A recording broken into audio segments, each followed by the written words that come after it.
Selamat pagi saudara, apa kabar Anda hari ini? Seperti biasa kami akan membuka hari Anda dengan sejumlah laporan dari wilayah Sumatera Selatan yang telah kami rangkum selama sepekan. Bersama Sorobiansyah, inilah Kompas Sumsel sepekan selengkapnya di Kompas TV, independen, terpercaya.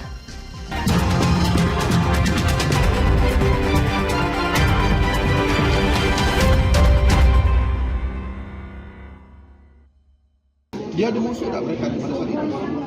Indra Teo, pemuda yang sempat mengaku menjadi korban salah sasaran penyerangan anak panah, ternyata terlibat dalam aksi tawuran.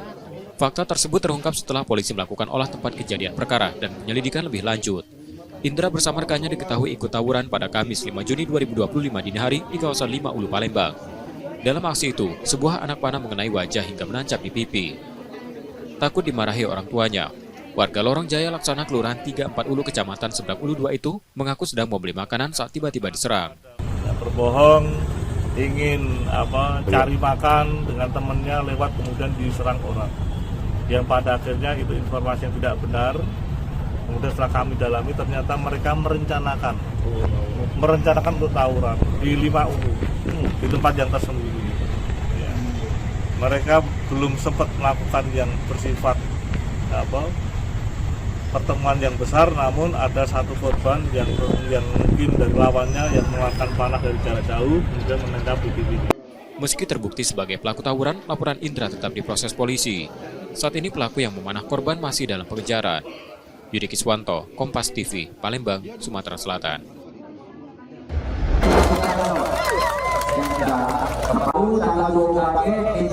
Aparatur sipil negara baik pegawai negeri sipil maupun pegawai pemerintah dengan perjanjian kerja di lingkungan pemerintah Kota Palembang kembali menikmati libur panjang dalam momen Idul Adha 1446 Hijriah. Libur dimulai sejak 6 Juni 2025 dan ASN dijadwalkan kembali masuk kerja pada 10 Juni 2025. Pemerintah Kota Palembang mengingatkan seluruh ASN untuk tidak menambah masa libur di luar ketentuan yang telah ditetapkan. Pemkot menegaskan akan memberikan sanksi pada ASN yang melanggar aturan tersebut. Pesan saya dengan ASN, saya kira durasi waktu yang sudah panjang ini, pertama, manfaatkanlah untuk berbagi kebersamaan, kebahagiaan dengan keluarga dekatnya. Tetapi jangan lupa bahwa di sana kita harus masuklah kerja sesuai dengan edaran, aturan yang ada. Jangan sampai bolos lagi. Karena durasi waktu ini sudah cukup panjang, ya. Kalau masih juga, saya kira kita punya juga rujukan, ada teguran lisan yang bersifat teguran tertulis juga, terus sanksinya tentunya sanksi ringan, sedang, dan berat. Di sisi lain, sejumlah pelayanan dasar seperti pemadam kebakaran, Dinas Perhubungan, Satpol PP, dan Disduk Capil dipastikan tetap beroperasi selama libur berlangsung. Nur Muhammad, Kompas TV, Palembang, Sumatera Selatan.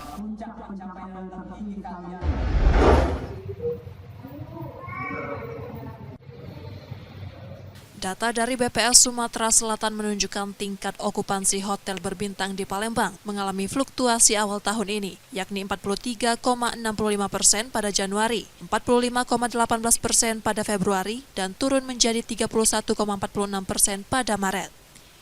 Sementara itu, okupansi hotel non-bintang juga menurun dari 20,97% di Januari menjadi 17,13% di Maret, meski sempat naik ke 26,08% pada Februari. Pada pertengahan Mei 2024, okupansi hotel sempat mencapai lebih dari 50%, dengan keterisian kota berada di kisaran 30 hingga 45% sepanjang tahun ini. Meski masing-masing hotel memiliki kebijakan sendiri, kolaborasi berbagai lembaga di sektor pariwisata dianggap sebagai salah satu solusi efektif, sekaligus membantu pemerintah mengatasi tantangan ini. Kalau dibandingkan, itu dropnya itu hampir, kita ini kalau dibanding itu bisa turunnya itu sampai 50% loh. Jadi city okupansi ini menjadi sekarang 30 sampai 45%. Ini yang sangat berat sekali kan. Dulu kita masih di bulan Mei ini udah bisa ramai gitu di atas 50-60% biasanya.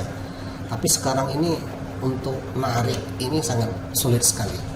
Jadi ada langkah-langkah khusus yang harus dilakukan oleh masing-masing hotel dengan kebijakan masing-masing yang mereka miliki. Survei April lalu mencatat 70% hotel di Jakarta berencana melakukan pemutusan hubungan kerja antara 10 hingga 30% karyawan. Di Palembang, PHK massal belum terjadi, namun beberapa hotel mulai mengurangi tenaga kerja, termasuk penghentian pekerja harian sejak Januari lalu di salah satu hotel pusat kota. Dibandingkan masa pandemi COVID-19, bisnis perhotelan kini menghadapi tantangan baru akibat efisiensi anggaran. Oh, kalau untuk efisiensi ini kan sebenarnya sudah dimulai dari pertengahan Januari ya Mas ya.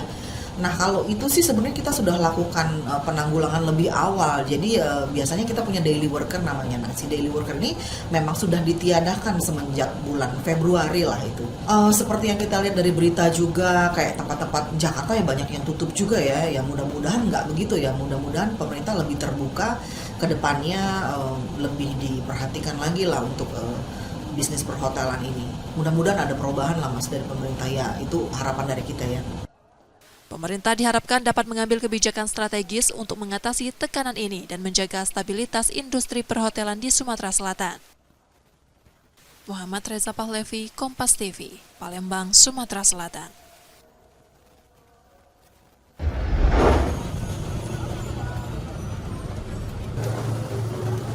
Menjelang perayaan Idul Adha pekan ini, harga sejumlah kebutuhan di pasar tradisional Kota Palembang mengalami kenaikan. Kenaikan terjadi bertahap sejak beberapa pekan terakhir. Harga beras yang sebelumnya di kisaran Rp12.000 per kilogram kini menembus Rp16.000.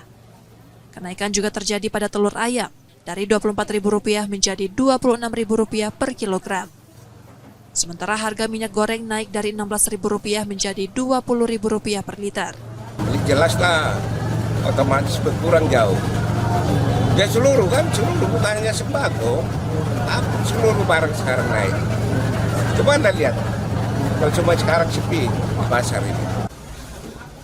Tidak hanya sembako, harga cabai juga ikut melonjak. Cabai burung naik dari Rp36.000 menjadi Rp40.000 per kilogram. Cabai rawit hijau dari Rp28.000 menjadi Rp36.000 dan cabai rawit biasa dari Rp40.000 menjadi Rp48.000 per kilogram. Masukan dari agen jadi bisa naik. Udah ini beda kak juga kalau masalah cabai ini agak standar sih. Beda dengan lebaran itu. Idul Fitri ya? Iya. Pedagang menyebut kenaikan harga cabai disebabkan menurunnya pasokan di pasaran. Kondisi ini turut mempengaruhi penjualan di pasar tradisional meski permintaan tetap tinggi menjelang Hari Raya. Nur Muhammad, Kompas TV, Palembang, Sumatera Selatan.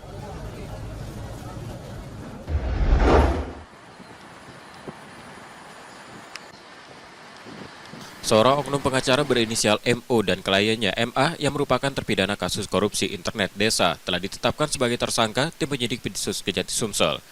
Kasus ini berakar dari dugaan upaya kedua tersangka untuk menghalangi proses hukum terkait proyek pengadaan internet desa di Kabupaten Musi Banyuasin pada 2019 sampai 2020. Menurut Kejati Sumsel, MO diduga merancang skenario untuk membebaskan kliennya MA dari jeratan hukum.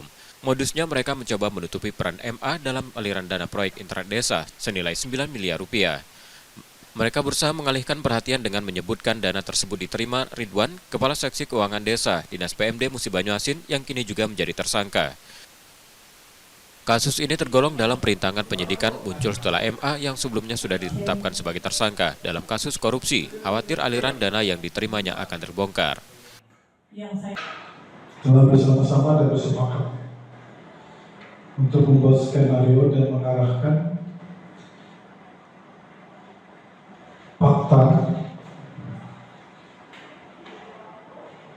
untuk memberikan keterangan yang tidak benar dengan tujuan agar fakta yang sebenarnya itu tidak terungkap. Jadi secara rinci dapat saya jelaskan bahwa MO, saudara MO dan MH ini membuat suatu fakta yang mana ketika dilakukan pemeriksaan oleh penyidik, saudara MH ini ada rasa kekhawatiran bahwa fakta yang sebenarnya yang telah diinsafi dan disadari bahwa dia telah menerima uang hasil dari kegiatan internet desa ini, sehingga dia ingin melepaskan diri dari ancaman sebagai tersangka.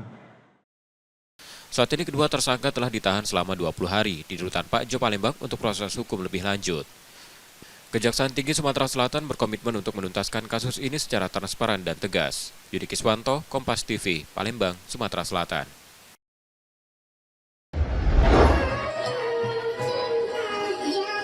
Suasana meriah sebuah acara akikah di Palembang mendadak berubah menjadi kepanikan. Panggung hiburan yang digunakan untuk pertunjukan musik tiba-tiba ambruk diduga tak kuat menahan beban puluhan warga di atasnya. Insiden ini terjadi pada Sabtu 31 Mei 2025 di Jalan Ahmad Yani, Lorong Haji Umar, Kelurahan 8 Ulu, Kecamatan Cakabaring. Beberapa warga sempat terjebak di bawah panggung yang terbuat dari papan. Menurut keterangan polisi, tidak ada korban dalam peristiwa ini, namun sejumlah warga mengalami luka ringan. Sebelum acara dimulai, polisi sebenarnya telah mengimbau pemilik hajat agar tidak memutar musik remix, namun diduga imbauan itu diabaikan. Sudah kita lakukan pemeriksaan, kita lakukan upaya peneguran, dan atas robohnya panggung penonton itu tidak ada korban jiwa. Karena memang panggungnya pendek ya, hanya setengah meter, jadi itu menghindari hujan dan banjir, sehingga kita roboh juga tidak melalui satu dimensi ketinggian yang dapat membahayakan daripada para penontonnya atau pengunjungnya. Kini pemilik acara tengah diperiksa terkait dugaan pelanggaran penggunaan musik remix di lingkungan permukiman. Yudi Kiswanto, Kompas TV, Palembang, Sumatera Selatan.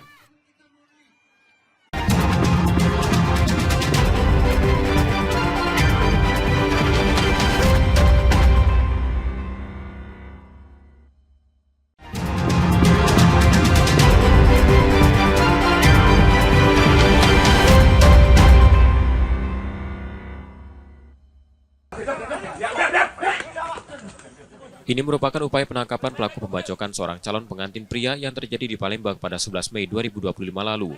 Pelaku dibekuk di tempat persembunyiannya di Batam yang dilakukan tim gabungan Jatan Ras Polda Sumsel dan Satreskrim Polrestabes Palembang. Tanpa perlawanan, pelaku langsung dibawa ke Palembang untuk menjalani pemeriksaan. Diketahui pelaku Reno alias Kencot, warga Kelurahan 5 Ulu, Kecamatan Sebang Ulu 1, Palembang. Dari pelaku, polisi menyita sebilah parang yang digunakan saat membacok korban. Hasil penyelidikan mengungkap motif pembacokan dipicu dendam lama. Pelaku mengaku pernah menjadi korban penusukan yang dilakukan korban saat hendak melayat mertuanya. Pelaku yang telah berkeluarga diketahui sudah merencanakan penyerangan sejak mengetahui korban akan melangsungkan pernikahan. Bersangkutan saudara Reno menghubungi rekan-rekannya yang lain untuk minta bantuan, yaitu saudara Ronald alias Bodang, kemudian saudara Bambang alias Toya, dan saudara Yono untuk bersama-sama membantu tersangka saudara Ronald, saya ulangi, saudara Reno alias Kecat untuk melakukan aksi penyerangan kepada saudara korban Ahmad Handa. Dendam yang tak kunjung padam membuatnya nekat melakukan aksi balas dendam meski sadar akan resikonya. Pelaku juga diketahui pernah menjalani hukuman penjara dalam kasus serupa. Kalau tidak dibalas, tidak plong rasanya, Pak. Oh, habis kita apa tuh lari kemana kita, Pak? Lari ke Dumai, Pak. Dumai, Pekanbaru? Iya. Habis itu lari kemana lagi? Ke Batam. Batam. Berapa hari di Dumai? Di Dumai sehari. Oh, habis itu langsung ke Batam. Sebelumnya calon pengantin Ahmad Handan dibacok saat turun dari mobil di depan rumah mempelai wanita di Jalan Panca Usaha, Kelurahan 5 Ulu, Kecamatan Seberang Ulu 1, Palembang pada Minggu pagi 11 Mei 2025. Akibat luka serius di tangan dan kaki, korban harus menjalani akad nikah di ruang IGD Rumah Sakit Bari Palembang. Yudi Kiswanto, Kompas TV, Palembang, Sumatera Selatan.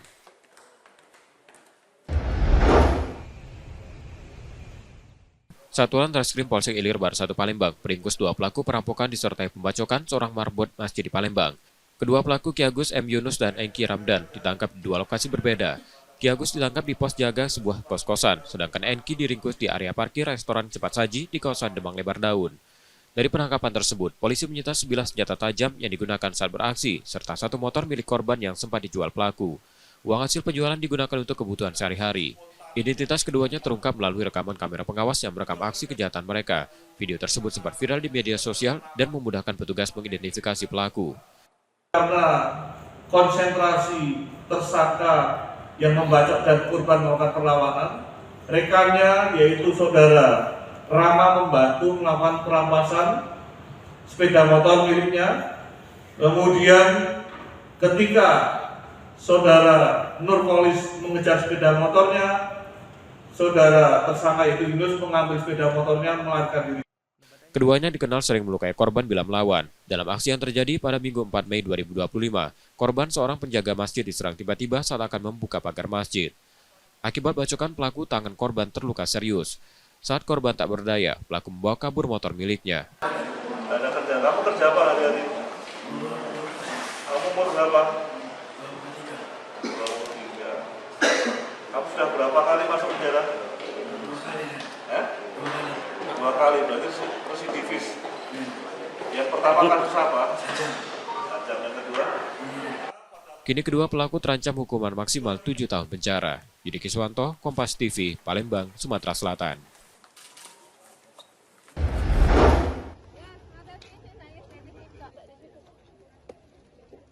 Dinas Ketahanan Pangan dan Peternakan Sumatera Selatan menggelar operasi pangan murah yang menawarkan sembako dan daging dengan harga di bawah pasaran. Pasar murah ini langsung diserbu warga yang rela berdesak-desakan untuk mendapatkan paket sembako dengan beras 5 kg dijual seharga Rp74.000 dan minyak goreng 1 liter seharga Rp15.500, termasuk daging ayam. Gerakan pangan murah walaupun tidak seluruh wilayah, tapi ada salah satu wilayah yang cukup padat, yaitu di Sukabangun 1, dan insya Allah akan kita laksanakan GPM, namanya Gerakan Pangan Murah. Itu mungkin mudah-mudahan dengan adanya GPM walaupun hanya spot, tapi ini akan membantu masyarakat di sekitarnya. Warga mengaku operasi pasar murah ini sangat membantu perekonomian mereka di tengah lonjakan harga bahan pokok menjelang Idul Adha. Selain itu, pasar murah ini juga untuk menekan inflasi yang sering terjadi saat perayaan hari besar. Bantu ke keuangan kami. Yang namanya uang cak kami kan, perlulah yang kayak ini. Ibu beli apa tadi, Bu? Beli beras, beli telur. Memangnya harganya lebih murah dibanding pasar? Agak lah lebih murah, 2.000, 1.000 jadilah. Ini di pasaran memangnya berapa sekarang harganya, Bu? Untuk beras, untuk ayam, Ibu beli apa aja tadi? Telur. Ayam kalau di pasar 26. Sekarang di sini? 24, jadilah 2.000. Operasi pasar murah akan digelar selama beberapa hari ke depan di berbagai lokasi, memberikan kesempatan bagi warga untuk memperoleh kebutuhan pokok dengan harga terjangkau. Esi Oktora, Muklas Diferensial, Kompas TV, Palembang, Sumatera Selatan.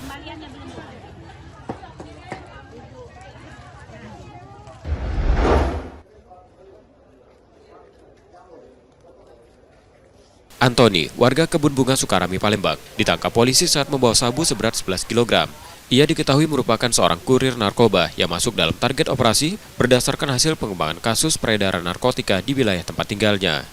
Penangkapan dilakukan di tepi jalan kawasan Sukabangun 2 saat Antoni tengah menunggu seseorang untuk menyerahkan paket sabu yang sudah dikemas dalam sebuah tas besar. Narkoba tersebut diambil tersangka pada Mei lalu dari seseorang berinisial J yang diduga sebagai bandar dan kini masih dalam pengejaran. Sabu itu berasal dari Thailand, dikirim melalui Aceh dan rencananya akan diedarkan di Palembang. Unit 1-2 berhasil mengungkap dan mengamankan 11 paket telah ditimbang brutonya 11 kg dan dimasukkan ke dalam tas warna hitam yang dibawa oleh tersangka A yang akan diserahkan kepada seseorang, ya. Jadi akan bertransaksi di warung pempek. Selain menyita sabu, polisi juga menyita sepeda motor milik tersangka sebagai barang bukti. Antoni yang sehari-hari bekerja sebagai penjual burung, kini ditahan di Polda Sumsel untuk proses hukum lebih lanjut. Ia terancam hukuman penjara seumur hidup. Rizky Oktora, Muklas Diferensial, Kompas TV, Palembang, Sumatera Selatan.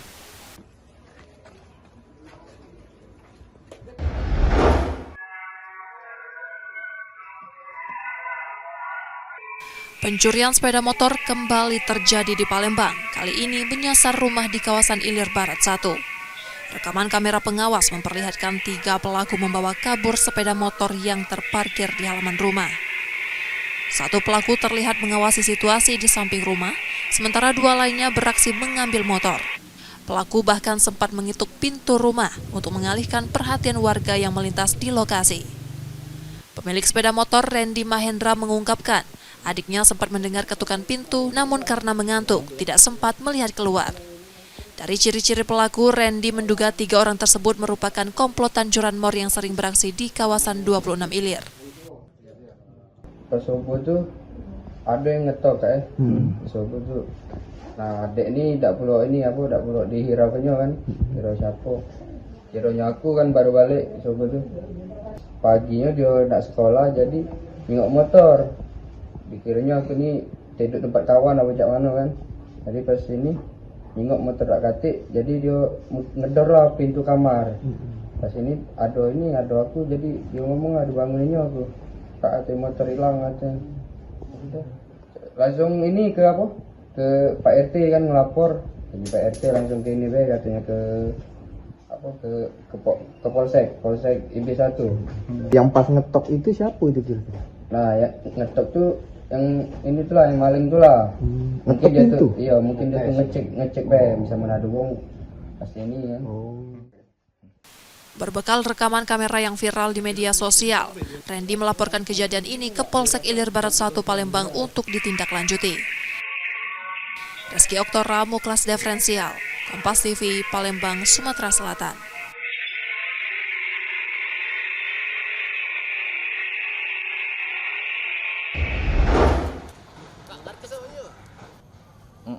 Jadi tidak ada cerita di Sumatera. Sumatera Selatan akan segera menetapkan status siaga kebakaran hutan dan lahan setelah 4 kabupaten dan kota lebih dulu mengambil langkah tersebut. Penetapan status siaga akan dilakukan usai rapat koordinasi antara BPBD Sumsel dan sejumlah pemangku kepentingan. Lonjakan titik panas menjadi salah satu alasan percepatan. Selama Mei, terpantau 523 titik panas, melonjak hampir 2 kali lipat dibanding April yang mencatat 214 titik. Saat ini titik panas tersebar di wilayah Ogan Komering Ilir, Ogan Ilir, dan Kota Prabu Muli. Kebakaran telah terjadi di 9 titik di Ogan Ilir dan 1 titik di Prabu Muli. 4 daerah yang telah menetapkan status siaga karhutla adalah Musi Banyuasin, Oki, Penukal Abab Lematang Ilir, dan Prabu Muli. Kenapa kita menetapkan status ini lebih awal? Ini gunanya untuk kita menyiapkan baik itu personil maupun peralatan maupun sumber daya yang lain seperti yang disampaikan oleh arahan Pak Gubernur, atensi Bapak Gubernur, bahwa sekecil apapun potensi api harus segera dipadamkan dan upaya penanggulangan bencana karhutla di tahun ini harus lebih baik dibanding tahun-tahun sebelumnya. Mudah-mudahan dalam waktu dekat sudah ditandatangani oleh Bapak Gubernur, tentunya masih akan dikoreksi terlebih dahulu di Biro Hukum sebelum dinaikkan oleh Pak Gubernur. Kondisi karhutla atau musim kemarau di tahun ini akan lebih kering dibanding tahun kemarin, tapi tidak lebih kering dibanding tahun 2023. Penetapan status ini diharapkan mempercepat kesiapsiagaan, termasuk penempatan personil dan peralatan demi optimalisasi penanganan karhutla tahun ini. Setelah status siaga ditetapkan Gubernur, BPBD Sumsel akan mengajukan bantuan ke pemerintah pusat berupa 3 helikopter waterbombing, 1 helikopter patroli, dan dukungan operasi modifikasi cuaca. Muhammad Reza Palevi, Kompas TV, Palembang, Sumatera Selatan.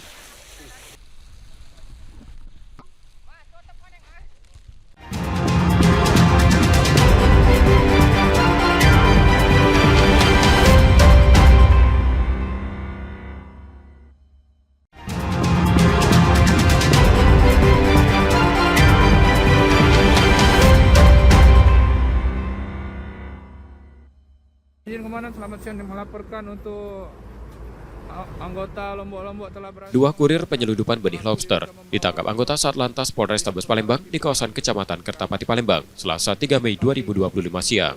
Saat kendaraan yang pelaku kendarai dihentikan petugas. Dari dalam mobil, polisi menemukan ribuan benur yang disembunyikan di kursi belakang dan ditutupi terpal hitam. Penangkapan berawal dari kecurigaan polisi yang melihat mobil tersebut dikemudikan dengan kecepatan tinggi. Pelaku berinisial SH sebagai sopir dan MH kernet. Setelah dilakukan pemeriksaan, jumlah benur yang hendak diseludupkan mencapai 63.100 ekor dengan nilai sekitar 180 miliar rupiah. Berdasarkan hasil penyelidikan sementara, benur tersebut rencananya akan dikirim ke Jambi. Polisi masih terus mengembangkan kasus ini untuk menelusuri asal benur serta pihak yang terlibat dalam pengiriman. Modus operandi daripada penjual belian ilegal benur atau baby lobster ini terputus.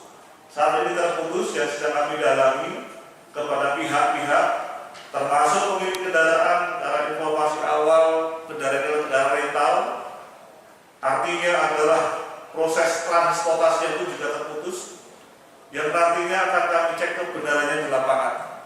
Demikian juga kami akan mencoba secara digital melakukan identifikasi maupun pencarian terhadap nomor-nomor yang dicurigai yang patut diduga sebagai orang-orang yang terlibat atas penjual belian benur maupun baby lover ini. Para pelaku terancam hukuman penjara hingga 8 tahun, serta denda sebesar 2 miliar rupiah. Yudi Kiswanto, Kompas TV, Palembang, Sumatera Selatan.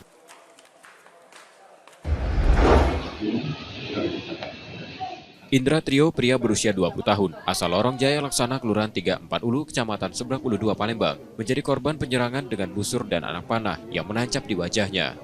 Kejadian bermula saat Indra dan temannya hendak membeli makanan pada dini hari pada Kamis 5 Juni 2025. Saat keluar dari lorong, tiba-tiba sekelompok pemuda mengejar mereka. Karena ketakutan, Indra dan temannya berlari menghindar. Namun tak lama setelah berlari, Indra merasakan sesuatu menancap di pipinya. Dia segera dilarikan ke Rumah Sakit Bari Palembang untuk mendapatkan pertolongan. Polisi dari Polsek Seberang Ulu 1 Palembang kini tengah menyelidiki kasus ini. Ketika korban bersama temannya sedang mencari makan, tiba-tiba ada sekelompok orang, lebih kurang 10 orang mengejar. Kemudian korban berlari. Kira-kira 2 menit kemudian korban baru merasakan ada benda asing yang tertancap di pipi sebelah kanannya. Diduga Indra menjadi korban salah sasaran saat sekelompok pemuda tengah tawuran. Tadi dokter DPJP kami dengan dokter spesialis bedahnya juga sudah visit langsung ke IGD. Rencana pasien akan dilakukan tindakan operasi untuk tata laksana lebih lanjut, angkat anak panah dan selanjutnya dioperasi. Karena anak panah menancap cukup dalam, tim medis melakukan operasi untuk mengangkatnya. Yudi Kiswanto, Kompas TV, Palembang, Sumatera Selatan.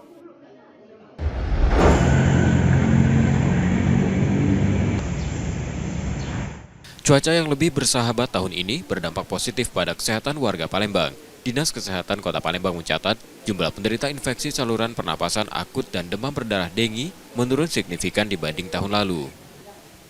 Data Dinas Kesehatan menunjukkan rata-rata kasus ISPA yang ditangani puskesmas di Palembang hanya berkisar 5 hingga 10 orang per hari. Sementara itu kasus DBD tercatat sebanyak 382 kasus sepanjang tahun ini, turun hingga 75% dari 1.266 kasus pada periode Januari hingga Mei 2024. Kalau untuk penyakit ISPA untuk tahun ini alhamdulillah kita tidak terdapat peningkatan ya yang signifikan karena memang juga asapnya nggak banyak ya tahun ini. Kemudian juga demam berdarah juga untuk kasus demam berdarah dibandingkan dengan tahun lalu sangat rendah dibandingkan dengan tahun lalu jumlah kasusnya. Jadi seperti itu. Jadi tidak terjadi peningkatan yang tinggi pada tahun ini ya. Alhamdulillah cuaca kita bersahabat jadi tidak banyak ini ya. Meski angka kasus menurun, Dinas Kesehatan tetap mengimbau masyarakat untuk menjaga kesehatan dan segera memeriksakan diri ke puskesmas jika mengalami gejala penyakit. Nur Muhammad, Kompas TV, Palembang, Sumatera Selatan.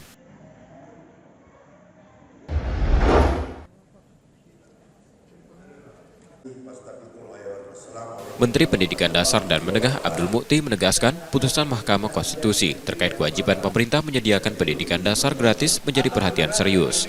Meski bersifat final dan mengikat, realisasi kebijakan tersebut menghadapi tantangan terutama soal sumber pendanaan. Dalam rapat kabinet khusus yang membahas putusan MK, diputuskan pembiayaan pendidikan gratis akan disesuaikan dengan kemampuan fisik negara.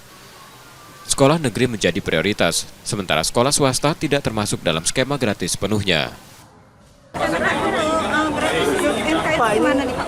Nanti sudah saya bahas tadi sudah saya bahas di pidato saya tadi. Pak, berarti kita dukung Pak ya untuk Pak Gupta. Ya nanti kita lihat dulu. Tapi saya kira itu program yang bagus. Mudah-mudahan dapat terlaksana dengan baik. Ya Pak, makasih ya Mas, makasih Pak.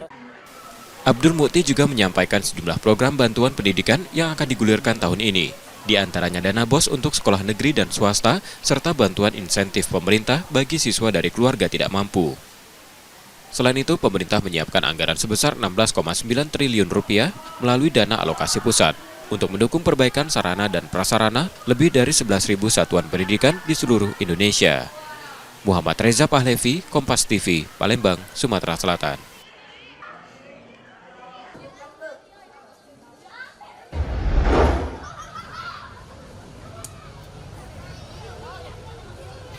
Pada Hari Raya Idul Adha 1446 Hijriah yang jatuh pada Jumat 6 Juni 2025, Masjid Agung Sultan Mahmud Badarudin I Jayawikromo akan melaksanakan penyembelihan hewan kurban pada Sabtu 7 Juni 2025. Saat ini sudah ada 11 ekor sapi dan 8 ekor kambing yang berada di area masjid. Diperkirakan jumlah hewan kurban tahun ini akan mencapai 15-16 ekor sapi dan sekitar 14 ekor kambing serupa dengan tahun sebelumnya. Penyembelihan hewan kurban akan dilakukan bekerja sama dengan komunitas Jagal Syar'i Palembang. Sebanyak 2.000 hingga 2.200 kupon daging kurban disiapkan untuk dibagikan kepada masyarakat, khususnya warga sekitar masjid. Idul Adha itu kan jatuh di hari Jumat, sehingga kami memutuskan untuk penyembelihan hewan kurban itu kita laksanakan pada hari Sabtu, hari berikutnya. Pembagian seperti tahun-tahun kemarin itu kita utamakan, kita prioritaskan untuk warga di dua kelurahan, Kelurahan 18 Ilir dan Kelurahan 19 Ilir. Namun kami juga tetap menampung dan akan memberikan kepada yang umum. Warga yang datang di sini ke Masjid Agung ini itu di jam-jam pembagian banyak datang, sehingga akan tetap kami layani.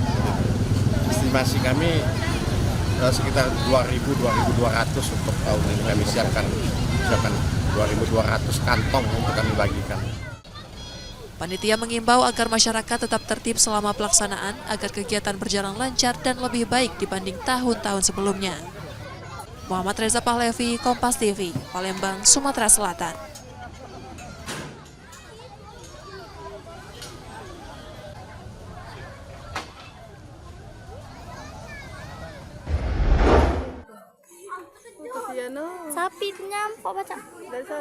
Kepanikan sempat terjadi di Jalan Ki Gedeing, Suro, Palembang saat seekor sapi kurban lepas dari mobil bak terbuka.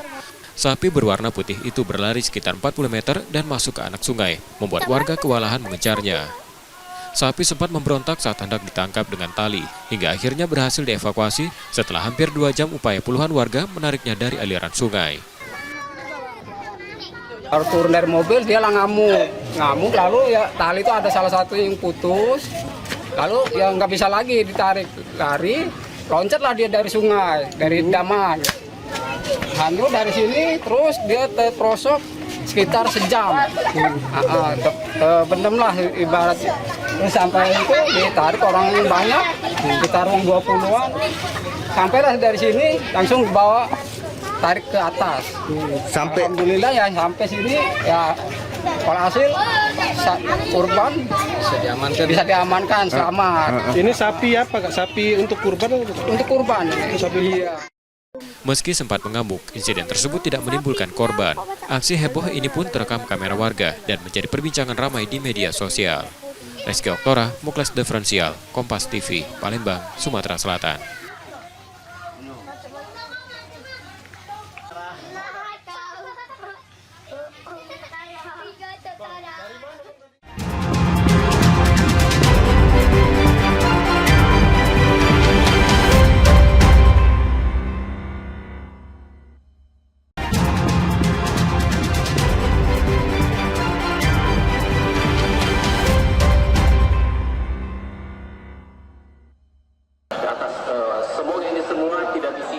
Sejak usai subuh, warga Palembang mulai berdatangan ke Masjid Agung, pusat pelaksanaan sholat Idul Adha 1446 Hijriah.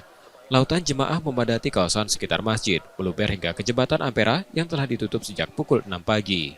Sholat Id dimulai pukul 7 dan diikuti puluhan ribu jemaah dari dalam maupun luar kota. Suasana berlangsung hikmat penuh sukacita, mencerminkan semangat masyarakat dalam merayakan Hari Raya Kurban. Wali Kota Palembang Ratu Dewa turut hadir dalam pelaksanaan sholat, mengapresiasi kebersamaan dan sinergi warga yang dinilai sebagai wujud pengabdian dalam keimanan dan ketakwaan. Ibadah kepada tauhid umat, artinya ada jiwa sosial di sana, ada nilai pengabdian keimanan dan ketakwaan di sana, dan juga dalam konteks pemerintahan juga artinya ada pengorbanan pikiran, perasaan, waktu, materi, dan juga harapan kami karena kepemimpinan kami berdua dengan Dinda Prima Salam 105 hari, maka dalam konteks Idul Adha ini kami butuh sinergi, kami butuh kerjasama, kami butuh kolaborasi untuk melaksanakan amanah yang begitu besar ini. Insya Allah akan menjadi ringan bila kita dukung dari semua stakeholder yang ada dan juga masyarakat Kota Palembang. Usai ibadah, warga diimbau membawa kembali alas, koran masing-masing agar tidak mengotori jalan protokol. Reski Oktora, Muklas Diferensial, Kompas TV, Palembang, Sumatera Selatan.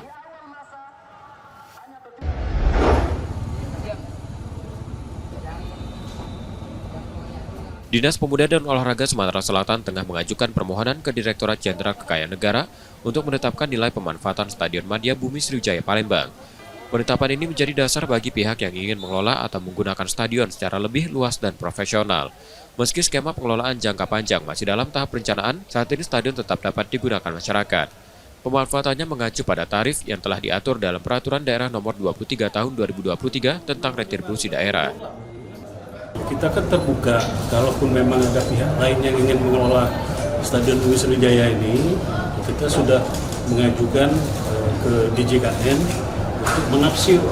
Kalau memang ada pihak lain yang ingin mengelola ini, kan ada nilai yang harus ditentukan sesuai dengan aturan. Nah, itu yang menentukan berapa nilai itu bukan kita. Itulah kita mengajukan ke DJKN. Dispora Sumsel menilai dengan pengelolaan yang tepat, Stadion Madia Bumi Sriwijaya berpotensi menjadi salah satu sumber pendapatan asli daerah mulai penyewaan fasilitas yang dikelola pihak ketiga. Nur Muhammad, Kompas TV, Palembang, Sumatera Selatan.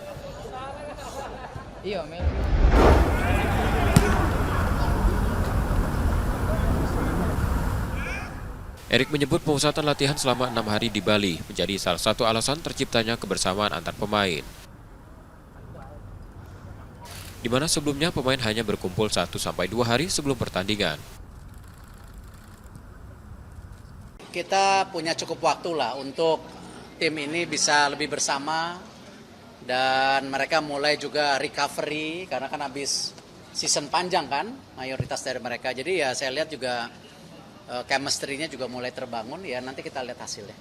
Bisa lihat juga auranya, ya saya belum pernah melihat aura kebersamaan seperti ini karena selama ini kan mereka kumpul sehari 2 hari main dan banyak juga para pemain-pemain yang baru datang juga, ya perlu waktu lah memang.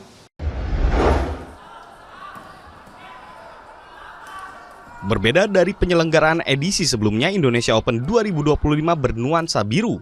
Paling mencolok, karpet lapangan juga ikut berwarna biru. Penyelenggara turnamen bilang ini akan jadi ciri khas Indonesia Open, seperti halnya All England dengan warna abu-abu serta World Tour Finals merah. Nuansa baru ini ditanggapi positif oleh pemain yang bertanding, salah satunya tunggal putra Indonesia Alwi Farhan. Selain karena menyukai warna biru yang akan jadi ciri khas Indonesia Open, warna ini juga dianggap cukup menunjang visibilitas pemain di lapangan. Ya mungkin biru nih unfamiliar yang tadi saya bilang, jarang saya lihat karpet seperti ini dan menurut saya cukup cerah sih. Jadi ketika saya melihat kok dan melihat bola itu enak gitu dipandang menurut saya. Ya mungkin hijau bagus juga, cuma saya rasa ya sudah sering aja sehari-hari. Jadi memang warna yang beda, vibes-nya beda juga. Indonesia puasa gelar juara Indonesia Open sejak terakhir Marcus Gideon Kevin Sanjaya meraih gelar pada 2021. Nuansa baru ini tentu juga jadi harapan pecinta bulu tangkis tanah air untuk segera menyaksikan wakil tuan rumah berdiri tertinggi di podium. Angga Nuriski, Andika Ahadiat, Kompas TV, Jakarta.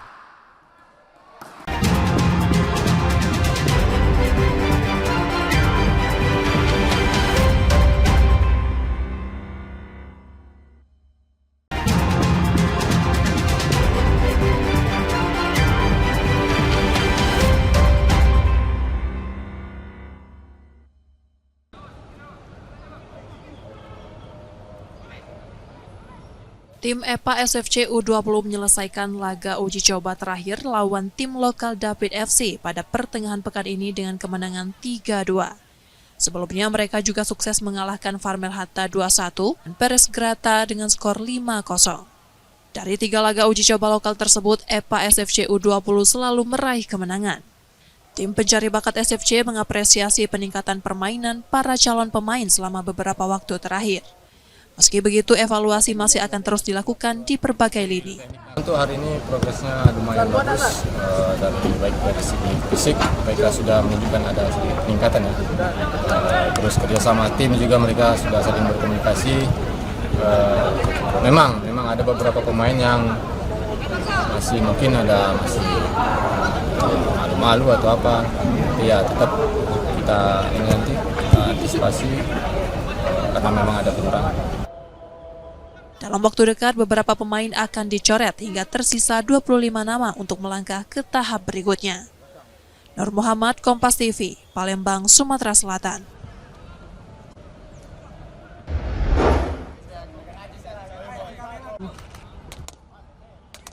Tim EPA Sriwijaya FC U20 bersiap menggelar tur uji coba perdana di luar Sumatera Selatan. Akhir pekan ini, mereka akan menghadapi Bandar Lampung FC, klub kontestan Liga 4 di lapangan Tanjung Bintang, Lampung Selatan. Uji coba ini menjadi bagian dari upaya manajemen membentuk karakter tim sekaligus mengukur kesiapan para pemain muda. Selain menambah pengalaman bertanding, laga ini juga menjadi evaluasi performa sebelum menghadapi kompetisi resmi. Kita tetap masih evaluasi, jadi sistemnya kita adalah sistem seleksi berjalan. Jadi misalnya dari hasil uji coba di luar kita mengalami penurunan, merosot, ya tetap kita akan evaluasi lagi. Setelah melawan Bandar Lampung FC, tim EPA Sriwijaya FC U20 dijadwalkan menggelar uji coba lanjutan melawan tim asal Tangerang dan Jawa Barat. Nur Muhammad, Kompas TV, Palembang, Sumatera Selatan.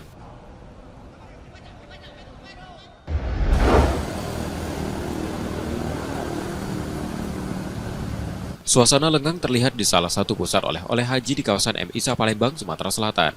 Hanya beberapa pengunjung yang datang, meski berbagai produk khas haji seperti air zam-zam, kurma, kacang Arab, sajadah, hingga pakaian muslim tertata rapi menghiasi etalase toko.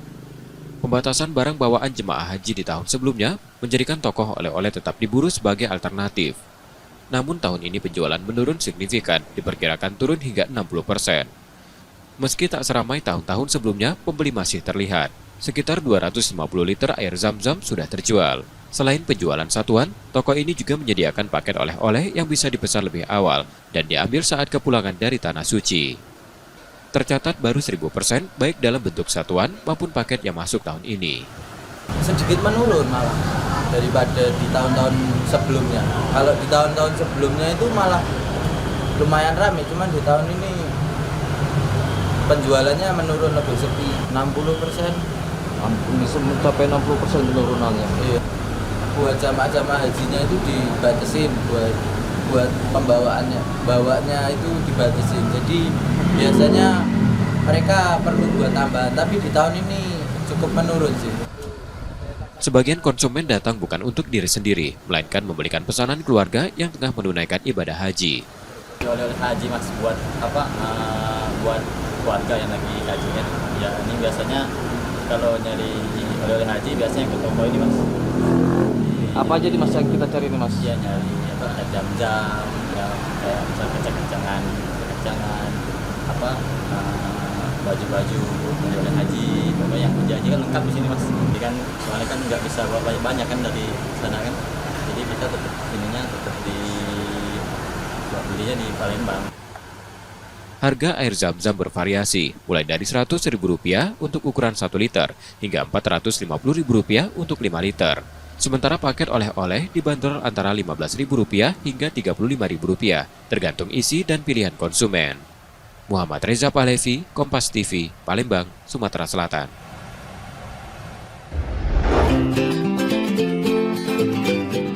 Menu kebuli identik dengan cita rasa manis dan aroma rempah Timur Tengah. Namun di tangan Tias, pelaku usaha kuliner asal Palembang, kebuli kambing hadir dengan sentuhan berbeda. Ia memadukan kekayaan rasa lokal dalam sajian khasnya, kebuli kambing bakar madu, hidangan bercita rasa gurih, pedas yang menggugah selera. Tias meracik resep sendiri untuk menyesuaikan selera masyarakat lokal yang cenderung menyukai rasa kuat dan kompleks. Proses memasaknya dimulai dari beras basmati yang dimasak dengan minyak samin, susu kental manis, kunyit bubuk, garam, dan bumbu rahasia. Lalu ditambahkan kismis sebagai penyeimbang rasa. Sebagai lauk utama, daging kambing dimarinasi untuk menghilangkan aroma perengus. Kemudian dibumbui dengan bawang putih, bawang merah, cabai rawit, cabai merah, dan rempah pilihan. Sebelum akhirnya dibakar hingga matang sempurna dan dilumuri madu. Kebuli kambing bakar madu disajikan lengkap dengan acar dan kentang Mustafa menciptakan perpaduan rasa yang kaya dan seimbang. Yang lumayan rempahnya itu yang kuat, tapi tidak menghilangkan rasa kambingnya juga. Itu sangat lezat dan enak. Terus kebulinya juga itu pulen, nggak yang kering gitu. Jadi teksturnya benar-benar yang bisa dibandingin sama yang aslinya itu berbeda. Iya, ini resep yang sudah di remake, sudah dicari-cari sendiri dan itu resep pribadi. Satu hari mungkin bisa 10 tampah ya, 10 sampai 15 tampah. Kalau untuk porsian kita lumayan banyak ya, beragam lah setiap harinya. Meski tergolong baru, menu ini semakin diminati terutama momen Idul Adha sebagai hidangan spesial keluarga. Ini enak, gurih, terus kambingnya tuh lembut, mantap buat makan siang. Untuk harganya udah disesuaikan. Mahal nggak? Nggak terlalu mahal, juga terjangkau. Dibanderol mulai dari Rp85.000 hingga Rp300.000. Menu ini bisa dipesan secara daring atau langsung di kedai milik Tias. Reski Oktora, Muklas Diferensial, Kompas TV, Palembang, Sumatera Selatan. Saudara, informasi tadi menjadi akhir dari Kompas Sumsel sepekan hari ini. Tetap saksikan konten lokal Kompas TV setiap hari mulai pukul 4.30 hingga 7 pagi. Dan bagi Anda yang ingin berbagi informasi, kritik ataupun saran, dapat mengakses media sosial kami di @kompas_tv_palembang. Akhirnya, saya Rubiansa pamit. Terima kasih dan tetaplah menyaksikan Kompas TV, independen, terpercaya. Sampai jumpa.